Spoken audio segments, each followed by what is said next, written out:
Assalamualaikum warahmatullahi wabarakatuh. Perkenalkan nama saya Agustina Dwi Lestari. Saya biasa dipanggil Tina. Di sini saya akan mewawancarai kelompok wanita tani dari Dewi Sri Kentungan.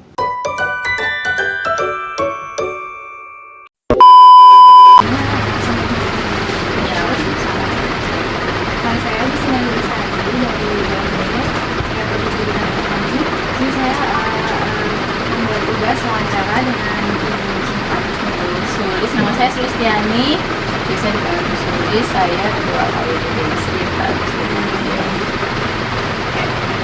Jadi saya mau nanya seputar latar belakang dari KWT Dewi Sri. Latar belakangnya itu jadi kami itu dilibatkan di S1 di 17 Oktober 2022 Mbak. Kami dari pengurus sampai anggota itu ada 40 sekitar 40 gitu. Terus jumlah anggota yang aktif biasanya ada 50% ya. Jadi untuk semua kegiatan biasanya anggota-anggota bisa partisipasi. Itu latar belakang terbentuknya itu jadi ada program di kelurahan. Jadi kelurahan Pondok ini ada 18 padukuhan. Itu mewajibkan setiap padukuhannya punya KWT. Jadi kami bentukkan 3 KWT bentukan terakhir yang ada di kelurahan Pondok ini. Jadi karena misinya adalah peran serta dalam ketahanan pangan, nah motivasi dari ibu sendiri untuk membangun KWT itu kalau KWT itu apa ya, kalau kami itu saya pribadi terutama itu kayak sarana belajar ya Mbak, karena 90% anggota kami itu ada yang basicnya pertanian gitu. Jadi emang kami mau belajar di sini, emang belajarnya benar-benar itu jenis tanaman apa aja ya Bu yang ada di KWT ya? Kalau yang ada di KWT itu apa Mbak? Rata-rata tanaman sayuran. Rata-rata tanaman sayuran. Kalau untuk saat ini itu ada caising atau sawi bakso itu, terus ada jagung, kacang panjang, terong, tomat, ada beberapa tanaman hias. Itu dia fungsinya itu ada bertetas sama bulu matahari. Itu fungsinya untuk kayak, karena di sini banyak serangga. Nah itu untuk mengalih serangga. Dan apa aja Bu yang lalui dari dulu sampai saat ini? Kalau hambatannya itu saya lebih suka menyebutnya tantangan gitu ya Mbak, karena ini tuh kan lahan kering ya, jadi memang bukan areal sawah. Jadi dulu itu adalah bekas bangunan, bekas hadap itu yang memang kondisi tanahnya itu tidak tanam, jadi hanya pasirnya. Jadi tantangan itu kalau ketika kami mau musim apa Mbak, persiapan olah tanah itu biasanya ya kami beli tanah, ya kami beli tanah. Mungkin dari ibu-ibu KWT ini tuh ada nggak sih Bu kayak inovasi atau cara baru yang digunakan buat dalam bertani gitu biar subur ataupun lebih berkembang? Oh oke. Kalau untuk subur memang kayak kita tuh PR-nya olah tanah tadi ya Mbak. Tapi kalau untuk inovasi itu biasanya begini.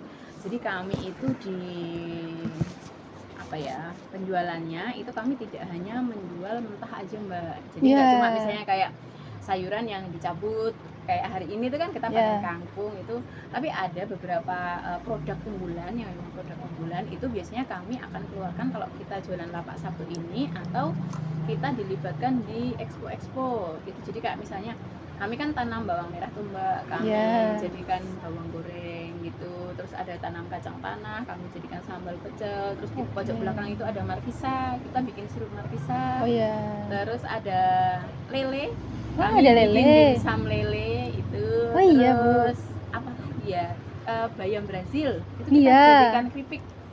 kita jadikan keripik. Nah itu Mbak. Terus inovasi yang lain itu biasanya gini, kami itu kalau semai biasanya pakai, kita bikin polybag yang dari daun pisang gitu Mbak. Jadi itu kan ramah lingkungan ya, pakai plastik gitu biasanya sih. Selanjutnya tuh kegiatan utamanya yang biasanya dilakukan oleh kelompok tani ini tuh selain bertani juga itu apa ya Bu ya? Kalau kegiatan utamanya itu pertaniannya pokok ya Mbak, karena memang job desk-nya tuh di situ. Kalau enggak ini Sabtu ini ada jualan nih Mbak, Sabtu ada jualan, atau kalau enggak nanti ada seksi olahan yang akan punya jadwal yang untuk mengolah tadi tuh Mbak, yang Iya. beberapa produk yang saya sebutkan tadi. Jadi maksudnya stoknya itu biar ready terus, jadi kalau ada anggota atau warga atau siapa aja yang membutuhkan tuh selalu ada. Kayak tadi juga saya lihat itu sudah dijelaskan oleh Ibu itu Mm-mm. dia tuh jualan setiap Sabtu, Mm-mm. mau matang ataupun bisa kilo di sini. Iya betul itu kayak Oke. Mau tanya tentang ini untuk tantangan dan solusi ya, Bu, ya? Mm-mm. Untuk bagaimana cara kelompok mengatasi masalah modal, pemasaran ataupun cuaca yang tidak menentu untuk saat ini? Oke, kalau cuaca yang tidak menentu ya Mbak, harusnya kan ini kayak musim hujan ya. Iya. Musim hujan, terus kebetulan sumur kami itu kering. Terus Iya. kami larinya tuh ini Mbak, kita ada pump. Oh Kita iya. ke pump gitu, walaupun nanti kualitasnya pasti beda ya itu. Iya. Terus kalau yang untuk masalah pH tanah itu kami harus rajin olah tanah itu tadi, dari kayak sekam, pupuk, apa-apanya itu. Nanti itu dari seksi budidaya itu yang masih ditunjuk. Terus apa lagi itu tadi? Terus untuk masalah modal. Oke, untuk masalah modal jadi begini Mbak. Waktu di tahun pertama itu kami mengakses modal, jadi kami minta bantuan di 11 RT tadi Oh iya. plus 5 RW, karena kami 11 RT 5 RW gitu. Jadi kami sempat 2 kali minta modal kepada beliau-beliau di wadah beliau-beliau itu. Untuk yang pertama kali itu kami minta 300.000 per A itu tadi, lalu kita aplikasikan sudah habis, terus masih kurang, terus kita minta modal lagi 100.000 per RT RW itu tadi. Nah setelah itu kita mandiri nih Mbak, jadi kan tanah udah mulai bisa dipanen. Ingat banget waktu itu panen kangkung pertama 9 bedeng, kami hampir dapat 1 juta. Nah itu permodalan tuh udah bisa Oke. bisa gitu Mbak. Nah sekarang itu setiap setiap bidang tuh ada kasnya sendiri. Jadi panen lahan tuh ada kasnya sendiri, jamur sudah ada, lele sudah ada, lapak sudah ada gitu. Jadi mana yang mau dibutuhkan untuk keluar sudah ambil tiap posnya sendiri. Oke. Dan saya mau tanya bagaimana dampaknya terhadap peran ibu-ibu di masyarakat gitu, Ibu? Oke, kalau di sini insya Allah sih semua merasakan ya Mbak. Jadi kayak kalau yang saya contohkan itu kayak lapak Sabtu nih. Lapak Sabtu itu kan adalah hasil olahan dari ibu-ibu, bisa dari anggota KWT ataupun Ya. luar anggota KWT Mbak. Jadi boleh titip di kami, Jadi insya Allah membantu meningkatkan juga ya perekonomiannya. Harapan ibu-ibu terhadap dukungan pemerintah atau pihak swasta tersebut itu bagaimana ya, Bu ya?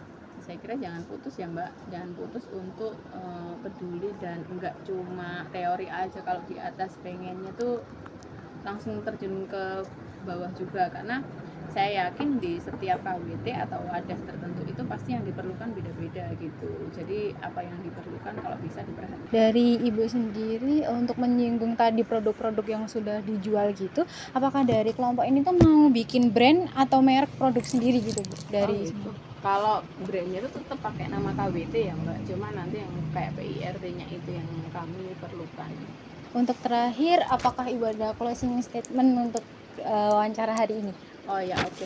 Semoga wawancara hari ini bermanfaat untuk Mbak Amin. Agustina, lalu sukses terus untuk Ya, studinya. amin. Doakan KWT ini ya Mbak ya. Ya, amin. Kami tunggu main-mainnya lagi. Oh, Jadi ya. nggak cuma di sesi wawancara, barangkali nanti ada diperlukan yang lain, monggo silahkan, kami sangat terbuka. Lalu minta review Google-nya. Jangan Oke, lupa bintang baik, 5-nya. Ibu. Terima kasih. Terima kasih, mungkin ya itu saja karena buka dari saya tutup. Wassalamualaikum warahmatullahi Ya. wabarakatuh. Waalaikumsalam. Terima kasih, Bu. Ya, sama-sama.